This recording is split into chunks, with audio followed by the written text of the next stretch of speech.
Apps can do a lot of cool things. You could order dinner, gamble on your favorite team, and track your health. You could even get a mortgage. One click and you can be approved. I'm not sure by who or what country they're in. You deserve more from the mortgage industry. At AnyMac Home Mortgage, we believe in the need for live human interaction during a very complex process. The kind of service and guidance which an app simply can't provide. Our customers are more than credit scores and income documents. They're individuals and families who live in and strengthen our communities. Their story is our story, and that story begins in a home. Chris Sawyer is an expert on providing superior customer service and in meeting the mortgage needs of current and future homebuyers. With over 18 years of experience in the industry, Chris is able to help customers migrate through the home buying and home financing process by using his wealth of knowledge as a well-qualified mortgage professional. And best of all, Chris is located in Cromwell, Connecticut, where he has helped hundreds of clients in Connecticut, Massachusetts, and Rhode Island make their dreams of homeownership a reality. Visit chrissawyer.any-mac.com. Email him at csawyer@any-mac.com or give him a call, 860-878-8730. Chris Sawyer, NMLS number 39345, corporate NMLS number 338923. AnyMac Home Mortgage is an equal housing lender. American Neighborhood Mortgage Acceptance Company, LLC, DBA AnyMac Home Mortgage. Lo-Fi Direct. Connecticut First Mortgage Correspondent, License Lender, Broker Number ML 338923. Massachusetts Mortgage Lender and Mortgage Broker License Number MC 338923. Rhode Island License Lender, License Number 201128110L. Call for additional details. Try to get the run game going. Nope, it's a fake. Throw far side of the field. Clark. Robinson has it. First down and more, and he's inside the 10. Jones going to run it himself. Gets a block from Barkley. Daniel Jones in for the touchdown. Matt Breida gets it up the middle. He's in for the touchdown. Hello, ladies and gentlemen. Welcome to Talking About the G-Men Giants Football Podcast. I'm Big Jace, joined by King Zay. And hopefully we'll have Sean Scanlon in here in a little bit as well. Thanksgiving coming up. We'll obviously get to that game. But we got a game to recap first. And boy, oh boy, that was a rough one as the Giants lose to the Lions 31-18. I'm so down after this game. Like, just nothing. This is where the Giants hit the luck ran out. I think it was great. Listen, it was great that the beginning of this season. It was great.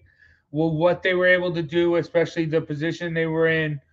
But this is reality, and I mean, just as like in the past couple years, just like how last year the Giants there were a bunch of one-score games from winning games. This year, that luck turned in your favor, and all those close games you were able to get by. Now, is this a team? I don't know. I'm still down on this team's future. A lot of people are still high. Like they're saying you're doing a lot more. Yeah, but I mean, I still don't know if you're gonna lose to a team like this. I don't know if Daniel Jones is the future. Like I know that. Dropping back 44 times is not good, and we talked about that last year with Daniel Jones. That's not good, and that's not a winning football game for him. But that's what you need in today's NFL. You need a quarterback who can drop back and win you a game with his arm. And Daniel Jones has shown he can't be that guy, and especially in this game. Like and being picked off twice against this defense. I mean, Aiden Hutchinson is really coming into his own and becoming what everyone thought he was, being a high draft pick. But I mean, the rest of this defense is rough, and I mean the Giants defense. I mean, everyone was touting Kayvon Thibodeau as being one of the best edge rushers. I mean, he wasn't doing that much. Defense wasn't. They weren't getting pressure on Jared Goff. Like this was just a tough game, and yeah, maybe I'm catastrophizing a little bit. Going this hard on the Giants, getting this down on them, but man, like this just feels like a game we would see a couple years ago. Like this didn't feel like a Daboll game. This didn't feel like the Giants have all the rest of the year. And you're muted right now, Zay. I know I'm muted. I'm allowing you to continue your rant of despair. That isn't even close to what's going on right now, but I'm going to let you continue. Right. No, I'm passing it over to you. How do you see it? Again, again, you're talking about a team who's in a peculiar situation. They're facing a team that was hot coming into it. They won 3 of their last 4, so you knew this team was going to bring it to you. The Giants, look, they ran into an issue. They're beat up. They're injured. We've seen it. Without Evan Neal, without that other right side of that line, they really had to force running the ball to the left. And the Lions, kudos to them, they stepped up and they stopped Saquon Barkley from going left. They shut down the holes. They did what they were supposed to do. I'm not blaming the Giants for I'm not saying they're falling off a cliff. This isn't the end. This is a bump in the road, and all teams are going to go through it, especially when you have the amount of injuries that the Giants have. That's just what you're dealing with. You're dealing with a ton of injuries right now. You're dealing with a team that's trying to find a number one receiver. They haven't been able to find one all year. It showed last week. And Daniel Jones threw 2 interceptions. God forbid he throws an interception, because no other quarterback in the NFL throws interceptions, apparently. He's thrown 3 interceptions on the year, people. He isn't terrible. This isn't the Manning Redskins game where Manning threw for like 6 interceptions.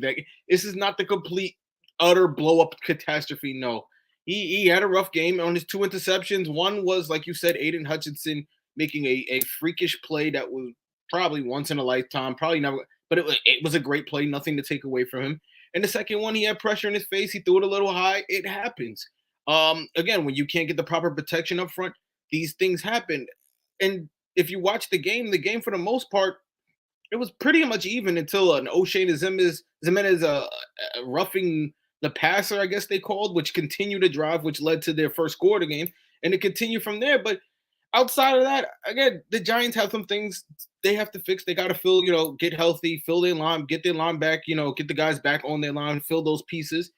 And again, we'll be picking up where we, left off. But is this the end of the train? No, this is not the end of the train. This is this is a stop on the road.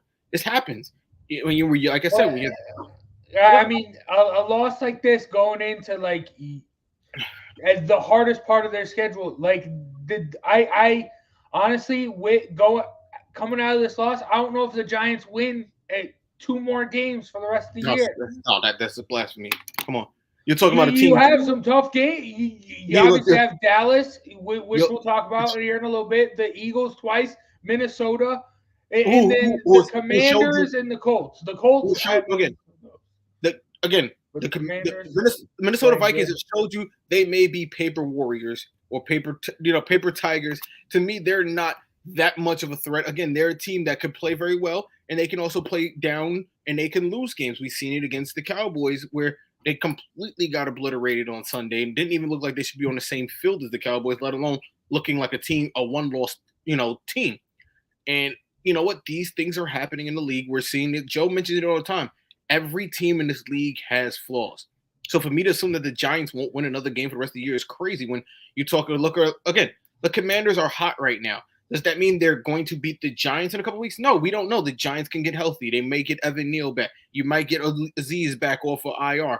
You're going to get some of these players back. Fabian Moreau. These guys are coming back. Yes, you've lost Wan'Dale Robinson for the year, and Sterling Shepard. But some of these guys, the linemen, all these guys, the guys that helped get this thing going, they're all coming back in a couple of weeks. And again, there's optimism on the other side. I honestly, looking at the Giants' schedule, could see another 3 wins, possible 4. There's things that can happen. I could see a win. I could see a win with 2 wins with Washington. I could see that going 2 wins or 1 win. I could probably see a split with the Eagles. I could see a win with the Colts. And Minnesota, to me, is up in the air. So for me to just say that the Giants won't get another win, no, I still think the Giants will get more wins this year. And I still think the Giants will lock up a playoff spot. Even if people don't want to see them, they will be a wild card team, I think. So I don't know if they get in a playoff spot. I mean, it's the NFC East will have. I hate the way it's looking. They're going to get all 4 teams in the NFC. They're not going to get all 4. It looks like that. I mean, look. Like I said, Washington is hot. You talk about the Eagles' number 1 seed.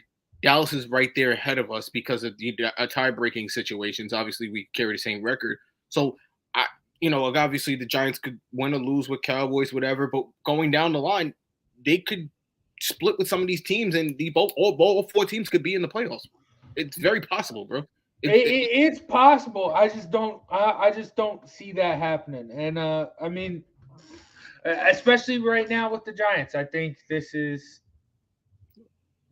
going into how tough their schedule is. This loss is really bad, and that's just how I'm feeling. That's why I'm so down right now. Like the Lions, for real, the Lions. But all right. Well, again, a beat up Giants team, half O line, no receivers. But it's always, even when they were doing terrible, they were beat up. Who? There were no receivers. Who? Joe Judge's downfall. They were doing terrible. They were beat up. They had no receivers. The Joe Judge regime and this regime are They couldn't block. It's two different regimes, and that's why I told you it's not the team of the past. A Joe Judge team wouldn't have put up 18 points. A Joe Judge team wouldn't have fought almost all game. A Joe Judge team would have lost that game 31, 36, who knows, even maybe 39 to like 6 maybe. The Giants were not scoring points when Joe Judge was coach. So this is Daniel Jones doing it when other teams know that basically the Giants are going to run the ball with him and Saquon because that's their offense right now. That's the strongest part of the offense, the most consistent part of the offense, and that's the focal point. And they were still able to put up 18 points. God forbid they get a receiver who could break coverage. I've been saying it all year. You need to get in the end zone at least 3 times for the Giants to win. And it's possible. In today's NFL, you need to, and they've done it before. They have in this game. So and with how bad the Lions defense is, I'm not looking. Things aren't looking bright for the future for the Giants right now.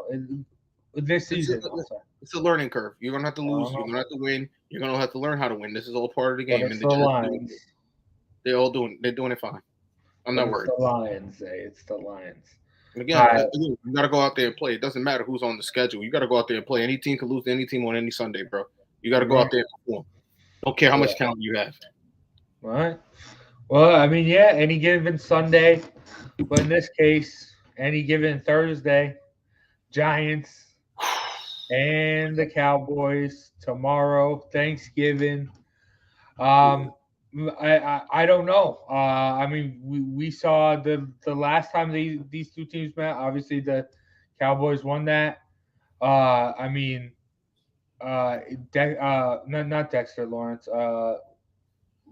DeMarcus Lawrence ate up Evan Neal. Now Evan Neal's gone. Micah Parsons was quiet. I expect him to at least have something to say this game for Thanksgiving. It's a rough one, especially off of how good the Cowboys looked last week to how bad the Giants did. I do think the Giants can. This is still winnable. Like I'm down on the Giants, but this is a winnable game. The Cowboys aren't invulnerable by any means.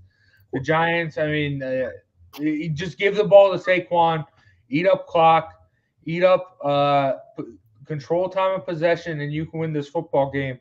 And I think that's what they're going to do. I think it's going to be but you're going to need to get in the end zone. If you can if the defense can hold Dak out of the end zone hold him to 2 touchdowns, if DJ can match that, the Giants win this football game. But I don't know. It's going to be rough.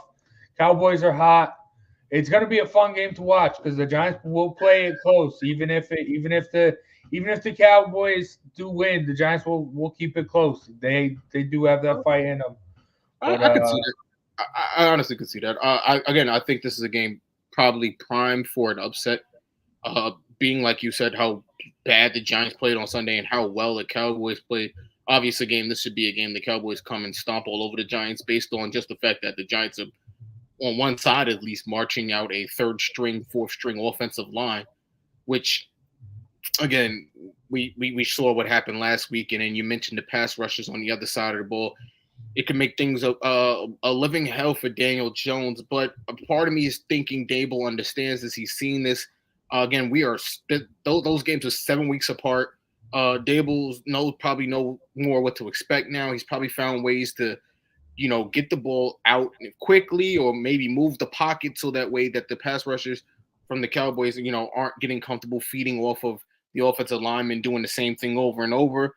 So I think there are definitely ways he can, scheme and finagle this thing so the Giants could possibly pull up an upset. But obviously, the way it looks right now, based on what we've seen, it should be a Cowboys win, and it should be an ugly Cowboys win. Does that, negate the whole Giants season? No. Again, if the Giants were 7-3 and they lost their first 3 games and had won 7 in a row, people will be talking completely different about the Giants, than they are now. But because they started off so hot and then they started to stumble, it looks a little worse. So this is such a talk. I'm again, as much as a Giants fan I am, I do see the Cowboys winning this in a blowout because, again, they're the healthier team. They have more players on the other team, but the Giants can figure it out. Dane Belton, if he could come in and shut down Tony Pollard, he made some really big plays last week against Amaron St. Brown, or Amarad, or however you pronounce his name. He made some really good plays against him to keep him out of the end zone. So if he can find a way to spy that and we can keep CeeDee Lamb out the end zone, I think the Giants have a chance because, again, I don't think Zeke is what Zeke was or was drafted to be ever since he's gotten the money. So the Giants can shut those down. They can find a way to win. But right now it's Cowboys blowout. Yeah. And also Jalen Smith, revenge game. I do got to mention that. But I will say, if the Giants can pull this win off, I think if the Giants win this game, they can make the playoffs. If they lose, I think they don't make the playoffs. I wouldn't say that because what if they win this game and then you grab an Odell says, hey, you know what, I want to go be here. I think he's enough of a boost. Why would he? That again? If the Giants lose this game, why would Odell go to the Giants? This is for Odell. No, don't let the headlines gas you. This is not for Odell. This has, and I think he's sitting at home thinking it too. He's probably already made his decision a long time ago. He obviously wants to see how the game goes. He obviously loves the hype. He loves the attention, similar to the whole LeBron situation in 2010. It got that same feeling where everyone, where's Odell going? Where's Odell going? It's the same feeling. But to think that this game determines Odell Beckham, no. And again, if he wants to pick the Cowboys and go there, then he's okay with mediocre football for the rest of his career. Because again, the Cowboys have proven you, even when they're 10-6, they don't win anything. So I'm when they're the best team in the division, they don't win. So again, it's totally up to him. I don't think he'll. I'm being honest. I don't see him signing with the Cowboys. It's possible. It's very possible. Everything's possible, but I don't see him signing with the Cowboys. I just don't. It'd be so hard. I mean, he could, but then again, if he ever came back to New York, See, I don't think I feel like if he was gonna be signed with the Cowboys already, they would have done it. Jerry Jones would have loved that. Would have brought it in, reap in the jersey sales already. Like it would have been quick if he was going to Dallas. I think he would have rubbed it into. And the thing, come on, you got to understand, he's going to be a third option in Dallas, a third or fourth option. You got Pollard, you got Lamb, you'd have Odell, you'd have Zeke, you have all these other guys, Dalton Schultz. They have all these guys that they could get the ball to, and the Giants would only have you. It'd be the perfect situation a wide receiver could want, and an offense where a coordinator schemes the ball to be thrown, and a receiver who wants the ball every play. And there's no other receiver. I'm telling you now, if Odell comes back, we'll rip that jersey off of David Still's back so damn fast. We'll rip that number off. You wouldn't even know he was on the team. I'm not even making it up to you. No, you're not wrong. But again, do you want to be the number 4 option or you want to be the only option? It's up to you. And the only option in a locker room full of people who are your friends. Granted, I don't know how close he is with the Dallas Cowboys, but I know he's very close with Saquon and Sterling Shepard and those guys. So I don't know. And I think Kayvon would be another guy he'd mesh with too. They all have that personality to me that, Yeah, I think that I want it to happen. Will it happen? I don't know. I mean, I feel like if something were to happen, it would have happened already, but you never know. So yeah, if it happens, it happens. If it doesn't, yeah. But yeah. All right, but that'll wrap up for the Giants talk. We will talk about some breaking news staying in New York, but with the Jets. But first, let's hear a word from one of our sponsors. My name is Roseanne BC, and I'm a certified health coach with the company called Optavia. I'm a coach because I love helping people transform their health and their lives. There's a couple different plans. It's safe for a lot of different people and a lot of different ages and places in their lives. I have so many clients that have had such great success. And there's a portion of the program that is you get your health coach, you get the products, but you also get a community of people who are there. So we do Zooms every Monday night nationwide. And if people want to get more involved with other people on the same journey as them, then they can join in and have that kind of support. The website you can reach me at is sacredrosehealthandwellness.com. And you can email me from there, or you can book a virtual coaching session there where we can get your health assessment started and get you moving in the right direction. All right, the Jets bench Zach Wilson. Zay, are you surprised? Is this the right move? What are your feelings as a Jets fan about this? Well, if I were a Jets fan, my feelings would be it's about damn time if I was a Jets fan.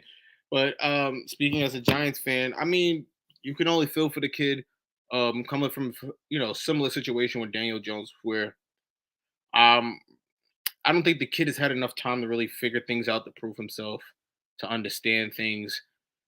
Came into I believe, didn't he start late this season? Didn't he have some type of injury or something that he started late or something? Something. Well, no, last year he was injured. He did start. He did get injured at the beginning of this year. Yeah. Well. Okay. So something like that. Yeah. Again, not another time under pocket. We know he played at BYU, not a top college, similar to Daniel Jones from playing with North Carolina or Duke. In North Carolina, Duke. I know it's Duke, but it's in whatever. But I'm not going to explain myself anyway. The fact of the matter is, it sucks. We're in a league where you have to perform now within the first 3 years, or you're basically benched. And the Jets feel like they're in a position where they can make a run at possibly division, a playoff spot. And as a head coach, Rob Sabler, you want to give your guys the best chance to win and make sure you don't lose your locker room. Also, I think if he had kept Zach Wilson, especially after that loss, and the way Zach Wilson played, I think he would have started to lose the locker room, because then they would probably look like he's giving this kid an exception. And I love the fact that he's, not, and he's making Zach take accountability. And hopefully Zach does take accountability and becomes a better quarterback from it. But right now, it's a sucky story. I mean, his career is not over. He's just benched, and we hope he learns from it and gets back out there. Not much more I can say. No. I mean, this isn't the end of Zach Wilson. I mean, they've already invested that much in it. Like, people going, oh, you're going to trade him away. Oh, who do you bring in? Oh, he's done. It's not. This is, especially after the post-game stuff last week, him not taking responsibility. I think you needed this at this point. But, like, he was injured most of last year. He's been injured this year. He is still developing and growing. I understand it's going to take some time. And to just clown this guy real quick, look at Tua. Everyone was like, oh, Ryan Fitzpatrick. Then all of a sudden he starts producing like this year. Granted, yes, I know you brought in a Tyreek Hill into that offense, but you can do the same here. Like, Zach Wilson isn't – yes, last week was really bad. Yes, he didn't take accountability for that. That's why you need this benching. But his future in the NFL isn't over. I'm a big Zach. I like BYU football, so I'm a big Zach Wilson guy. So, but he can find a place in the league, and the Jets aren't done with him. They aren't going to give up after. They aren't going to give. He's not done starting this whole year. Like, I'm sure he'll start some games coming up. I think this is just a message to him. Get him more in tune with the team. I don't know. If Flacco gets up on a win streak, it might not be the rest of this year. Again, when you're a coach, Flacco could do that. When you're a coach playing, for yourself and other guys, you make decisions, bro. That you're gonna go with the hot guy. It's just simple as that. If Flacco comes out there and wins But if games, you think Flacco can do that, you're kind of crazy, bro. Like I understand their defense is that good, but nah, bro. Who was the quarterback when Zach was out? I know, but I think Zach Wilson's better. Like, granted, that was also the Patriots. Bill Belichick, the greatest coach of all time. But all right. Bill Belichick, the greatest coach, is not even close. But all right. Okay. All right. He's up there, but he's not the greatest of all time. Come on, he learned from Parcells. There's so many other coaches. Okay. All right. I'm not getting into it. All right. Let's get into this. Zay with the push last week. I almost counted it as a loss, but everyone else winning. Yeah. Sean's still up top. Hopefully I can get something from him. Joe, he's sick. He's got the flu. Shout out to him. Hopefully he'll get better. See him next week. Zay, I might be able to catch up to you. You might be sitting at the bottom after today or after this week. But I'm sure. I look around here. It's hard, dude. Yeah, you know what? Give me Washington -4. Washington. We'll roll the hot hand. Roll dice on the hot hand. Oh my gosh, yeah. Zay, I've been respecting your picks, but I mean, come on, dude. This one for real. This is a pretty SpongeBob Square pick. When they're hot, how's it a SpongeBob Square pick? Look, they're playing the number one team in the South. The number 4. Oh my gosh, the number 1 team in the worst division in football. Really, Zay? Look, you can say whatever you want, bro. At the end of the day, you got to come out there and play. And the Falcons have been playing lately. Apparently, you're not number 1 because you're losing games. You have to win games too in order for So, yeah. I mean, I think that again, there's a reason. The Commanders are hot. There's a reason why they -4. Yeah. So give me the Commanders. Okay. All right. I'm switching things up this week. I know I've been hot as far as my overs, but I'm gonna switch it up. I'm gonna keep. I said it last week. I was gonna hop off the Justin Herbert bandwagon if he lost last week. I mean, if the over didn't hit, the over did hit, so the offense is still ringing and dinging. And Keenan Allen, Mike Williams, they're just gonna get reacclimated. I think the Chargers -3 on the road against the Cardinals. Granted, the Cardinals are pretty bad, and it's a double. That's a SpongeBob Square pick. If the Cardinals are playing, they're playing their backup quarterback, but I had the SpongeBob Square pick. People are down on just no. I mean, granted, we're trying to. We're at the bottom, Zay. We're okay to do a SpongeBob Square pick. Kyler Murray isn't playing, but you're gonna make a SpongeBob Square pick. All right, whatever works. Look, I don't know. Matter of fact, I want to change it. I think I should pick Dallas. I want to lose this week. I want to pick Dallas -10, and I want the Giants to not only cover, but I want to win. But I think I'm going to keep the. I think I might put that in as a personal bet to make some money off of Dallas. Wait, is Kyler playing? Kyler might play, right? I don't know. He didn't play last night. Yeah. Oh, 2 nights ago. He didn't play 2 nights ago. He might still be. It is a double XP weekend for COD, so he might not, huh? You know that new Warzone drop, so yeah. You know how that goes. Yeah. Well, all right. That's gonna do it for us today. I guess Sean didn't show up, whatever. But I guess so. But for myself, Big Jason, King Zay, that's gonna do it for us. Have a happy Thanksgiving, everyone. Also, while you got the time off, make sure you check out CloverCrestMedia.com. That's what we should have done to end it. Favorite Thanksgiving food. That's what we should have done to end it. Okay, all right, Zay, we still got time. What's your favorite Thanksgiving food? Of course, it's macaroni. You can't have a Thanksgiving dish. You can't have come on. You can't have. Oh, okay. How can you eat and not have macaroni on that damn table? Listen, I mean, I'll give it to you, but like white Thanksgivings ain't got macaroni. Like, that's all I'm saying. Like that's. Where's Joe at when I need him? He'll tell me there's macaroni on that table. There's not. Well, he might have some sort of pasta because he's Italian, but like straight up, no. And I'm pissed off that like people are trying to adopt it now. Like, no, if that's your. I haven't had a Thanksgiving without mac and cheese, and you tell me that people have it without it. That's amazing. Yeah. All right, Jason. So what's your favorite? Dude, the stuffing, bro. The stovetops, that crappy stuffing. I don't know. Maybe it's because I only eat it once a year, but damn, I just love that stuff so much. I like stuffing. I agree with you. I don't know why people don't. I like stuffing.